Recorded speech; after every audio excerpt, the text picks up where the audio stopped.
తేటల మాటలతో మన దేశమాతనే కొలిచెదమా. భావం భాగ్యం కూర్చుకొని ఇక జీవనయానం చేయుదమా.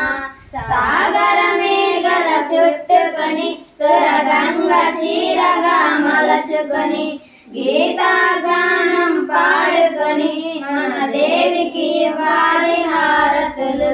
గంగ జటాధర భావనతో హిమశైల రూపమే నిలబడగా గలగల పారే నదులన్నీ ఒక బృందగానమే చేస్తుంటే ఎందరో వీరుల త్యాగ ఫలం మన నీతి స్వేచ్ఛకే మూలధనం.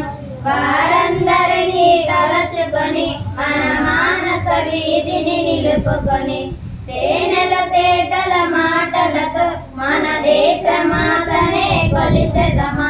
భావం భాగ్యం కూర్చుకొని ఇక జీవనయా